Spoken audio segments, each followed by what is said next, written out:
morning, ek is Pieter Koen. Ek is Razan McKenzie. En ek is Elsa Esterhuizen en saam met ons het ons die man met die finansiële plan, Thys van Sail. Goeiemôre Thys. Môre, noem my maar sommer die kasregister. Altyd 'n plan, sien jy? Ja. Môre het hy 'n nuwe plan. Altyd 'n plan. Ons weet nooit om wat daar te verwag nie. Ons het baie op die spyskaart vir ontbyt vanoggend. Ons leer meer oor boetes, padblokkades en ons regte. Ons hou ons eie drum circle saam met Klitsgras en ons gesels met die sangeres Zoe oor die pad wat sy gestap het van plattelandse meisie tot kunstenaar in die groot stad. Klink sommer lekker, 'n propvol program. Ja, Ek sien absoluut. nogal, ek weet nie waarna sien ek die meeste uit nie. Na die klein, wat het jy nou net gesê, kasregister praatjies saam met Thys weer nie, of die boetes en padblokkades regte. Ons het soveel dingetjies om oor te gesels, of hy drumming, dit gaan lekker wees. Ja, Dit ek sien persoonlik baie daarna ek weet so. Ja. Maar julle lyk te pragtig ook vanmôre, hoor. Ag baie dankie Pieter, altyd met die komplimente. Jy lyk self net te sleg nie, Thys, jy ook nie. Ja, ek lyk soos winter vanoggend, ek moet sê. Voel jy soos winter? So 'n bietjie winter. Nie winderig nie, Nee, winterig. gaan nie asseblief, hou net die winde daar vir jouself, vriend, asseblief tog. Daar is nou 'n nuwe Afrikaanse treffer, nê? Hy voel soos winter. Maar nou ja, ons begin met vanoggend se oggendpraatjies en ek dink hierdie is nogal vir my interessant, want televisie het op die 5de Mei 1975 in Suid-Afrika begin met toetsuitsendings na jare se teenstand en vertraging. So net vir konteks, Suid-Afrikaanse TV het hierdie week stil sy 50ste verjaarsdag gevier. Nou, die SAIK het personeel opgelei en infrastruktuur gebou om die diens moontlik te maak. En 'n onverwagse nuusgebeurtenis, die beleg van die Israeliese konsulaat, het die eerste TV-nuusuitsending vervroeg. Nou, Rian Kruiwagen was een van die baanbrekers en die diens is amptelik op 5 Januarie 1976 landwyd bekend gestel en sedertdien 'n groot invloed op die samelewing. So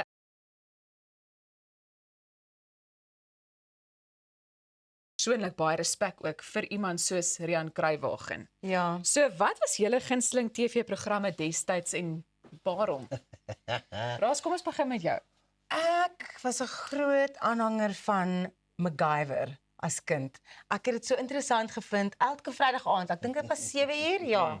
7 uur elke Vrydag aand het ek dit saam met my gesin gekyk en dit was net vir my so lekker om te sien hoe hy uit elke situasie kan ontsnap. Kon hy iets Daar doen? is nie 'n plan wat hy nie kan maak nie. Hy is soos Thys. Ons eie finansiële MacGyver daar in die kie. Pas my gadgets. Pieter, joune? Nee, ek was 'n IT-man. Beberekers, Hannibal, Love It Face, Ja. Murder. Ja. En dit was maar soos die Engelse weergawe van Trompie in die boks en bende was dit nie die Amerikaanse weergawe. En elke oggend na die Dinsdag aan dink ek was A-team gewees. Nee, Dallas was op 'n Dinsdag. Maar hoe dit ook al sê. Maar die volgende dag het jy kon nie gou genoeg by die skool uitkom om net te sê, "Hey, julle nou gesien gisterand wat het op die A-team gebeur." Ja. Baie lekker geweest. Thys? Ek was maar 'n Bolton en Beautiful, jy weet. Net 'n bietjie Days of Our Lives. Maar soap jou, jy weet. Dis 'n interessante een, Thys. Ja. Ja, ek sou dit nooit kon dink nie. Wat van jou nou, Elsa? Ek moet sê ek dink terug aan 'n kinderprogram, Die Swart Kat. Oh, Wat altyd natuurlik. so op sy fiets gery het, natuurlik van kleins af 'n liefde vir katte ook gehad. Maar ek dink al die kinders van my ouderdom, ek wil nou nie weer aan ouderdom raak hier vanoggend nie, maar ons Dis swart kat.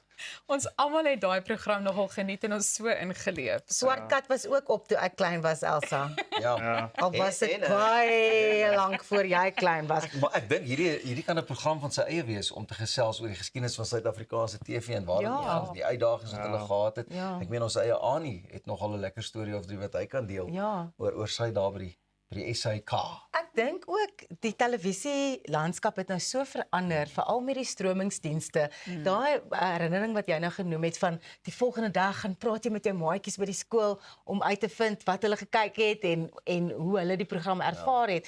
Daai is nou heeltemal weg want jy kan enige tyd 'n episode net stroom. So bring back old school linear TV, that's what I say. Definitief. Ja, nee. Daar's te veel keuses. Hou dit net by TV. Ja, maar as dit nou net by TV was, het ons nie by ons volgende storie uitgekom Laat nie. ons hoor. So die 2025 Met Gala het maandag aand in New York plaasgevind, first Monday of May, that's traditionally when it's held. En die tema hierdie jaar was Superfine Tailoring Black Style, wat fokus op die invloed wat swart Amerikaners en mansmode op die identiteit gehad het. So, dis die eerste keer vanaf 2003 dat die Met Gala uitsluitlik mansdrag vier. En die geleentheid is geïnspireer deur 'n nuwe uitstalling in die Metropolitan Museum se kostuuminstituut oor die sogenaamde Black Dandy, so that the kind of tailored style from a certain period of time in Black American culture. So die kostuuminstituut, that's actually the charity or the goal that the Met Gala is raising money for. Dit is nie net dat mense in baie snaakse uitrustings opdres op die eerste maandag in Mei nie. Daar is eintlik 'n doel agter dit, maar are we still following it? I saw a meme that said, you know, it's our turn now. It's the Met Gala every year for us as normal people to criticize the super rich while we try and get medical cover, which is true. Sure. So, het julle die Met Gala dopgehou? Hierdie jaar, of die looks? Nee, ek nie geweet daar is 'n Met Gala nie. Ek op dieselfde sitkamerbank as jy, ek weet ook nie. Nee, Thys wonder, wat is die Met Gala? Die Met Gala. Wel, ek gaan nou 'n bietjie Fashion Police speel vanoggend. Ja. Elsa, ek hoop jy gaan 'n bietjie saam speel. Sal probeer. Oor van die looks wat nou daar was. So Ethan Hawke and Uma Thurman have a daughter. Let's not call her a nepo baby. Maya Hawke, she's actually quite talented, and she was on the red carpet in like a pastel pink Prada dress, which had a beige cloak, cape kind of thing. Dit is baie elegant. Dis my baie dramaties hoor. Dis baie dramaties, baie elegant, maar ek weet nie of dit pas by die tema nie. Ek kan sien hier by die sakke en so, like there is a bit of tailoring going on, but I don't know if I'm that into it. And obviously these are just our opinions, and we're not trying to be mean at 6 o'clock in the morning, maar they did put themselves up on the pedestal, so we shall judge the looks. Volgende, Pamela Anderson. Ja, ek kan haar onthou. Baywatch was ook 'n goeie TV ding vir ons.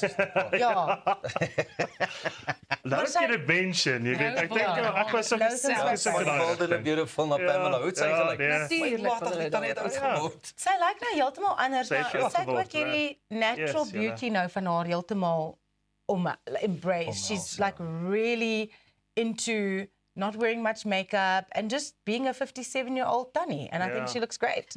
But don't call me babe. Tannie. She is a Tanny. Natasha Poonawalla, this is someone that I'm not that familiar with. Yes. Waar is sy? Yes. Sy kon nie by haar etjie uitkom nie, want lyk vir my Dink jy sy het 'n bietjie 'n stywe nekkie? Lyk daar 'n stywe duw hierdie, hè?